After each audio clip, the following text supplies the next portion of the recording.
हम लोगों ने फ्रीडम दी हुई थी कि केस दर्ज करना ही करना है, एक बात थी। और दूसरी चीज, अगर नहीं दर्ज किया तो दंड अवश्य की चीज है।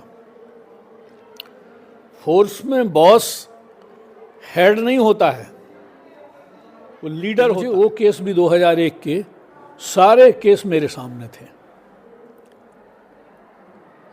और आपको ये जान के ताज्जुब होगा कि किसी फाइल में एक चिंदी नहीं लिखी गई थी अनुसंधान के नाम पे, कुछ भी नहीं था। नमस्कार, मैं मनोज कुमार सिंह और आज बात करेंगे। हमारे साथ बिहार के पूर्व डीजीपी DN गौतम सर मौजूद हैं। हालांकि ये रोहतास, मुंगेर और छपरा में जब SP हुआ करते थे उस समय का बात ही कुछ अलग था। अपराधी भी मतलब थर्राते थे इनके नाम से। सर, आप पूर्व DGP के तौर पे हैं, आज में क्या अंतर देखने को मिल रहा है? देखो, अंतर तो प्रकृति का नियम है, तो अंतर तो होना है।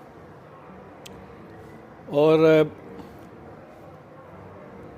इस तरह से मैं बहुत तुलनात्मक अध्ययन करता भी नहीं हूँ, तुलना करनी भी नहीं चाहिए कि उस समय कैसा था, इस समय कैसा था, पर चीज़ें बदलती हैं। एक तो अपराध की प्रकृति बहुत बदली है। अपराधियों में आप देखोगे कि उनका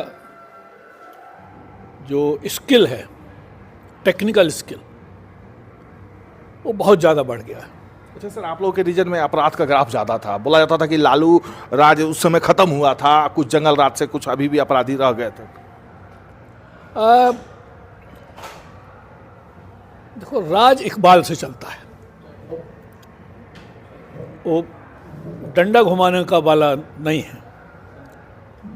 एक बार अपराधियों को पता चल जाए कि बचेंगे नहीं, किसी की सिफारिश वो काम नहीं करेगी, और पुलिस अफसर को पता चल जाए कि हम अगर सही कार्रवाई करेंगे तो हमको पूरा प्रोटेक्शन मिलेगा। ये दो चीज़ें जहां इंश्योर हो जाती है ना, राज का इकबाल कायम हो जाता है। सर, आप 2008 में DGP बने थे, उसके बाद अभी के माहौल में क्या कितना ग्राफ आगे नीचे हुआ है? ऊपर नीचे कम से कम हुआ होगा ना कि आपके रीजन में ज़्यादा था और अब कम हो गया हो, या काफ़ी कुछ बिहार में सुधार देखने को मिला हो? हमने फिगर्स तो नहीं देखे, और फिगर्स का देखने का कोई मतलब नहीं होता है।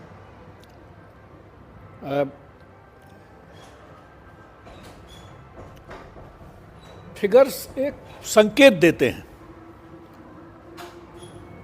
फिगर्स कभी भी पूरी तरह से ट्रूथफुल नहीं होते।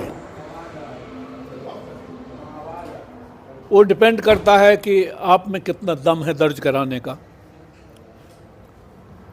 हम लोगों ने फ्रीडम दी हुई थी कि केस दर्ज करना ही करना है, एक बात थी। और दूसरी चीज, अगर नहीं दर्ज किया तो दंड अवश्यम भावी है, आप बचेंगे नहीं।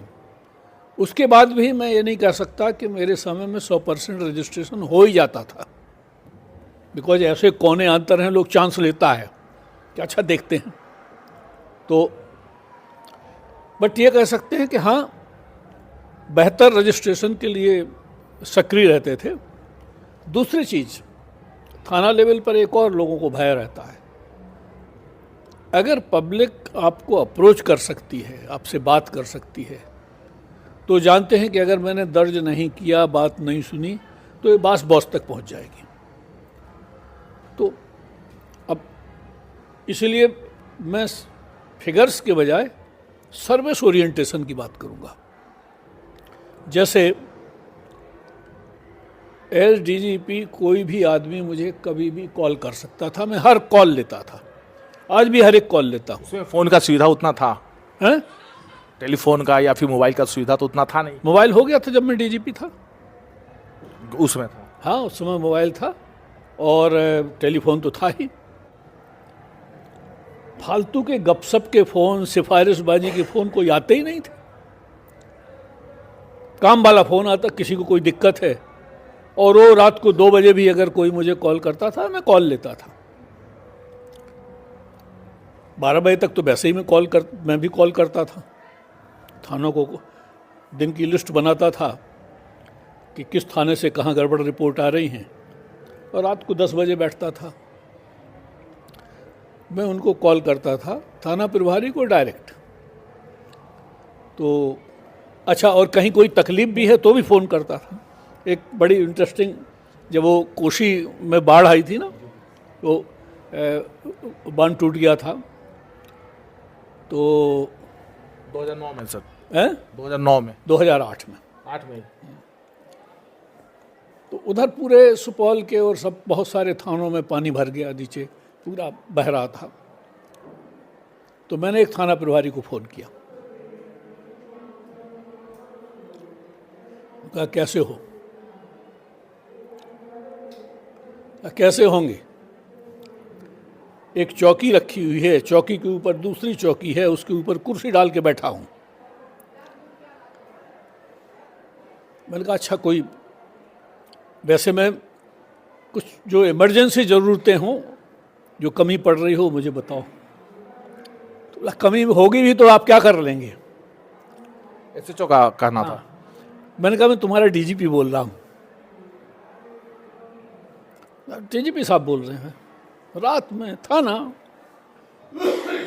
मैंने कहा हाँ। भरोसा नहीं हो रहा है ना? तो कुछ नहीं बोला। मैंने कहा अच्छा, तुम अपनी ज़रूरतें बता दो, पहुंच जाए तो समझ लेना कि DGP ही बोल रहा था। तो उसने बताया सर, वायरलेस की कोई चार्जिंग होती नहीं, तो वायरलेस की बैटरी डाउन हो रही है, मेरा मोबाइल के चार्जिंग का ख़त्म हो रहा है, टॉर्च की सेल वगैरह गड़बड़ हो रहे हैं, सब है। बाकी चीज़ें तो आपने लाइफ वेस्ट वगैरह बहुत सारी चीज़ें हमने पहले भेज दी थी। मैंने कहा अच्छा ठीक है, कल पहुंच जाएंगे। तो मीन्स आप डाउन द लाइन आपका कम्युनिकेशन, और कल पहुंच जाएंगी का मतलब कल पहुंचेंगी एट एनी कॉस्ट। वो पहुंची, हमने अरेंज कर रखा, एक्स्ट्रा वायरलेस वो बैटरी मंगा रखी थी, तो वहाँ बैटरी दो, वो दो, पूछा। तो नीचे वाले को भरोसा होता है कि हम इस तकलीफ़ में हैं तो we are being looked after. तो आप सिर्फ मतलब फोर्स जो है ना, गजब की चीज़ है। फोर्स में बॉस हेड नहीं होता है, वो लीडर होता है, फादर फिगर होता है, उसके बहुत सारे रोल हैं। कभी कभी नीचे वाला गुस्सा भी हो जाता है, बहुत टेंशन में है।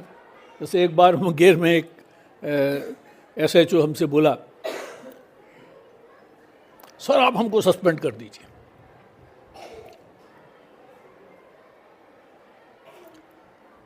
तो मैंने कहा सस्पेंड करना होगा तो मैं तुमसे पूछ के करूंगा। तुम पहले बताओ तुम टेंशन में क्यों, व्हाट इज योर प्रॉब्लम? तो you have to understand them, because stress में काम करता है नीचे वाला। सर आप लालू जी के भी राज्य में काम किए हैं, नीतीश जी के भी राज्य में काम किए, सबसे बेहतर कौन रहा? देखो, उस समय तो बोला जाता था कि 7 बजे के बाद लोग आरा पटना बंद कर देते थे आना जाना, 6 बजे के बाद लोग बाहर निकलना उचित नहीं समझते थे। लेकिन जानते हैं, प्रशासन वाले लोग हैं, वो नहीं चाहते कि कोई चीफ मिनिस्टर सीख जाए। तो सीख जाएगा तो सवारी बढ़िया करेगा। तो सर आप जब बड़े पदाधिकारी थे, उस समय सिवान में एक दरोगा की भी हत्या हुई थी, साबुद्दीन में के घर छापेमारी के क्रम में। नहीं, मारपीट या फिर समय का नहीं था, वो आपके 2001 का था। जी जी 2001 में मैं था ही नहीं यहाँ, मैं हैदराबाद में था, IG CRP था। तो ये थे DN गौतम सर, हालांकि एक ईमानदारी के जीता जागता साबूत है। उसका मैं तुम्हें एक बात और बता देता हूँ। 2001 के जो केस थे, वो टोटल मुझे लगता है कि 8-10 केस हुए थे, काउंटर केस वो सब लेके। उस समय मीना था SP, बाद में ये सिंगल भी हुआ था। तो वो केस सारे CID में थे, CID में टेक ओवर हुए थे। मैं 2005 में ADG CID हुआ, शायद 31 मार्च को। तो मैंने सब फाइलें मंगाई कि केस कौन है CID में। तो मुझे वो केस भी 2001 के सारे केस मेरे सामने थे।